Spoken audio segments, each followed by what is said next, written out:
What's up, guys? This is Daniel Gutierrez on the lbdaily.com, and I've got a special treat for us here in Long Beach, California. This young man, he actually came all the way over here from Europe. He's been here for about 8 to 10 years now. He is also a musician. He's got a heck of a resume going for him. He's recently published a book called 88 Keys, No Blocks. He's also the musical director for Big Sean as well. I'd like to welcome Fabian Eager.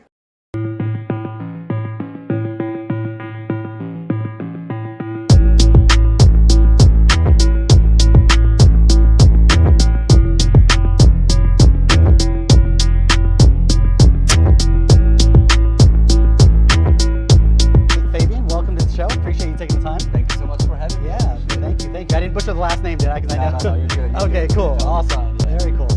So you've got a great history and background with the musical industry. I mean, how old were you when you actually got started? Because you've already accomplished quite a bit, and I must say, you do look really young.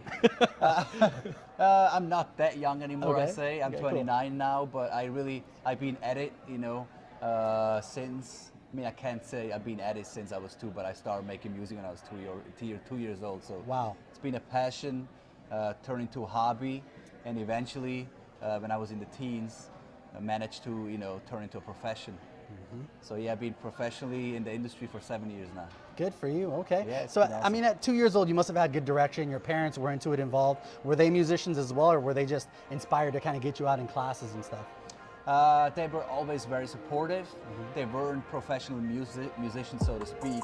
But I do have a background like my grandparents, as well as my dad, many people in my family, also my cousin, are hobby musicians, because it's just more tough to be a professional musician in Switzerland because the music scene is not as big as here. Right. So I have, it's definitely a passion that runs in the blood, but I'm the first one that makes it to actually live off of making music, so to speak. Good for you, that's awesome, man. Yeah, it's great. Okay, so it's more of a cultural family thing more than anything else. Yes, that's how it started. Okay, yeah, very cool. Like that. So was there one particular instrument, or were there multiple instruments that are handed down within the family as far as those skills are concerned? It's funny, actually, from the grandparents, they were very, very talented vocalists, which I can't claim to be one of those. But, you and me both, don't worry. Exactly. So I have a cousin that plays the drums as well. Okay. Actually, 2 of them. One of them quit. One of them still plays semi-professionally as well. And my dad was a drummer as well. Oh, very cool. So basically, we were kind of like, I can't say back and forth, but my family, they had a house in Tunisia as well. So we'd always go there on vacation, and they had the Arabic hand drums and stuff. And my parents always tell the stories how when I was little, so they can get their own space on a vacation as well. They would just drop me off at a shop where they had any hand drum, and they could leave me, for hours. They come back 3-4 hours later, I'd be right there playing on the drums. You were entertaining yourself the whole time. Exactly. Oh, that's right. That was my thing. And the Arabic hand drums, they have a very unique sound to them, don't they? Absolutely, exactly. Yeah. They're very distinct. You hear them and you know them. Exactly. So it's just all about rhythm. That always has intrigued me ever since I was little. Okay, very cool. Yeah. So drums, pianos, guitars for you as well? No, I wish. Guitars, once I had wrapped my head around it and I get the time, I'm just very busy right now, but hopefully one day I'll get to pick it up too. That'd be awesome. Okay, very cool. So we're going down the timeline. So you're playing all the way up into your teens, and then you find yourself playing with local bands, traveling bands, maybe recording in local studios. How did you make your way through that transition from being a local hometown favorite to, hey, I'm actually going places with this music. I'm visiting other cities, other countries maybe. That's actually quite a bit different, because the music scene is not that big, and the few artists that do make a living, whatever, is a very small circle, and they keep it tight. It's hard to get in. I was studying economics and law at the time, and drums, was just a hobby. It was just literally playing drums, but I was participating in different, first local drum competitions. Right. And then there was a big one called the Best European Drummer Competition, which over 15,000 drummers from all over Europe sent in tapes, and then they selected the 4 best ones and invited them to a final in Germany, and I was invited. And through that competition, I got connected through Musicians Institute in Hollywood, LA, and they offered me a scholarship and told me, hey, whenever you want to come study at our music school, just bounce over there. And at the time, I had 2 years left at the economic and law school. And obviously I was 16 years old at the time, and my parents, they told me, hey, we won't let you go right now, but if you finish school, you get your diploma, then you do whatever you want to do. So Wow. I was 19 years old when I ended up moving and going to MI in Hollywood. Okay. So you took your parents' advice and you held off. For the most part. I had to. In Switzerland Right. it's different. In Switzerland, if you don't Yeah. graduate, it's just you can't get a job if you Right. didn't graduate. Right. So you have to go through that system. College truly means something out there Exactly. to this day. So, Good. Yeah. So Good for you. I think you had made to the do wise choice as well. that. I had to do that. Yeah, because you've had the talent anyway. No one can take that away from you, right? Yeah, and I'm still happy. Yeah. There was other options too. My parents, we were discussing about me doing a music school or studying music in Europe and then coming over here when you're older. Right. And I'm happy I never did that because it's a young industry. Even now, gravitating towards 30, I can already tell that I'm starting to be, a part of the older part of the industry because a lot of these musicians that travel, they're in the teens. You know what I mean? Right. So that was a wise decision. I really got between 19 to 25, 26 till now. I was hitting it super hard in the touring industry, Wow. and that was the perfect timing. If I would have been in Switzerland and would have just came right now, I Right. would have missed the train. Right, I see that. So were they supporting you financially in the school as well when they offered you that program to come here to Hollywood? Exactly. Yeah, they Okay, good. gave me a scholarship because otherwise, it's a very expensive school, so Right. I don't know if I would have been able to afford it, but definitely they helped me out with that. Yep. Absolutely, good Yeah, for it was you. awesome. So what do you feel were your biggest challenges as far as transitioning from, not only from the college life, but to living on your own in a completely different country, chasing after your dreams, that sounds really challenging to a lot of people. Some people have trouble walking down the street. Yeah. It was just like, honestly, looking back, it was really just like being young and stupid. Sometimes I look at myself and I'm like, what the hell was I thinking, Right. But I was just passionate. I was so passionate about it, and I knew that I wasn't going to do music over there. So I was going to go wherever I needed to go, and that place just was LA. Yep. And obviously it's exciting to go to California, Right.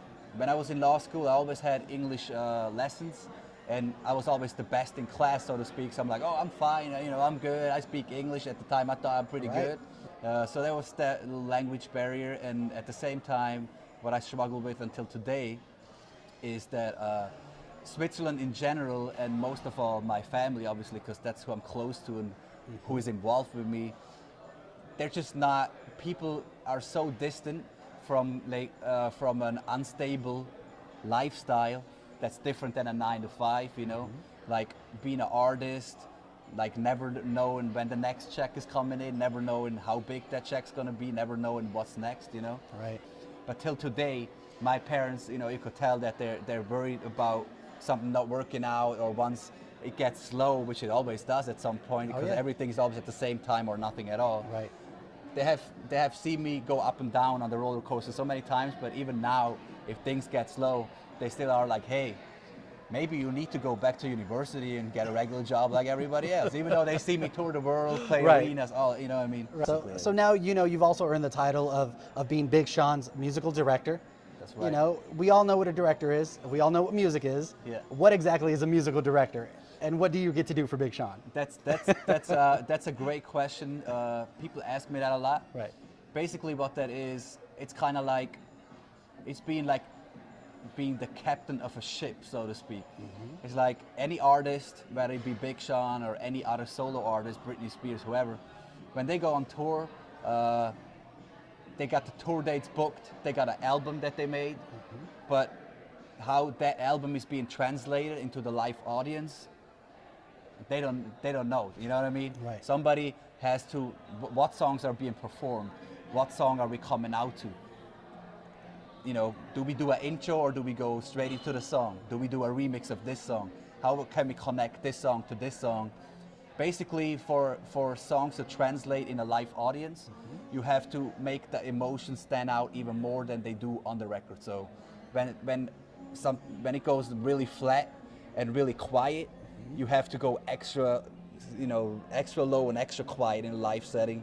When it's hard hitting on the record, you gotta hit it even harder when you're live, so it translates to the people. Wow. That's what I do by programming extra instruments on top of the songs, making transitions. Basically, I outline a show from start to finish to where it comes like one story, like a movie where you could press play and the whole story like plays through. You know what I mean? Unfolds right through you, right? Exactly, and then you adding band members, you having drums, guitar, keys, a DJ.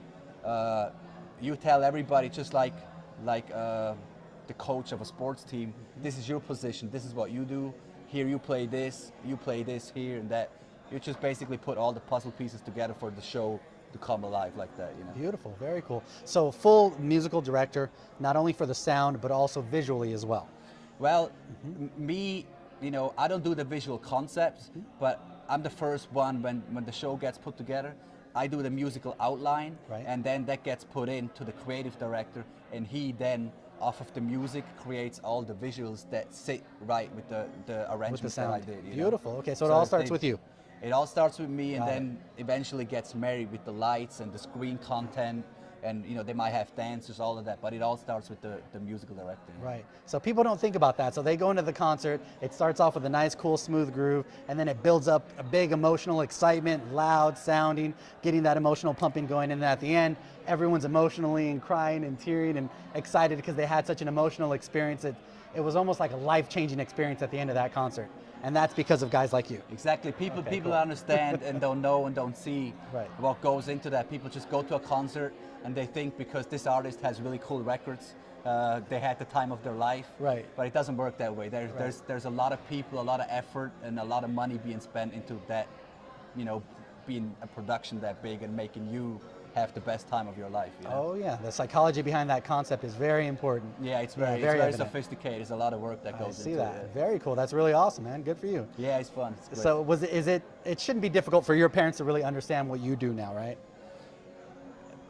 It's exactly how you say it. It shouldn't be, and in my head, I always think that too. I get frustrated at times, but because they're just so far disconnected from they've been on this planet for 65 years, and in the 65 years they've never lived that lifestyle. Oh yeah. It's really hard for them to grasp until today. Right.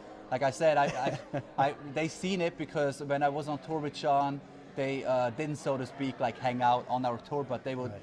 Travel around in the U.S. and like occasionally catch certain dates, like tour dates. Oh yeah.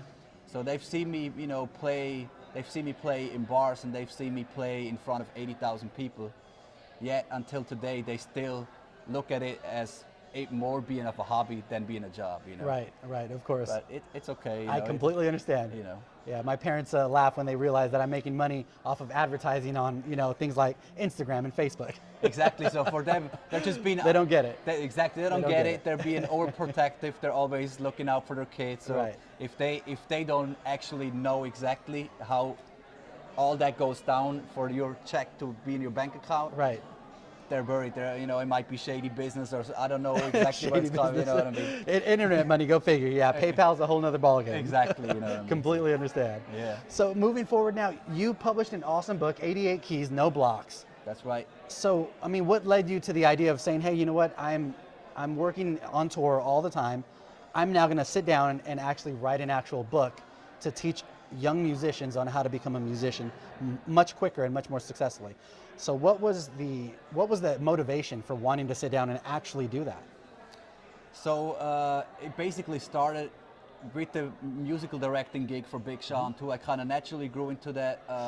I got called by my really good friend Walter Horn, who was the tour manager at the time, and they had a performance, and Sean said he wanted to use. Actually, the performance was at the Hana Center, so right up the street. We want to do something with like a bunch of drummers. He didn't know what drummers or what they're gonna play, how we're gonna incorporate it in the show. So Walter calls me. He's like, "Hey, we got 2 days to put this together. You think we could do this?" I'm like, "Yeah, sure. Let's see what we can do." So I called my friends.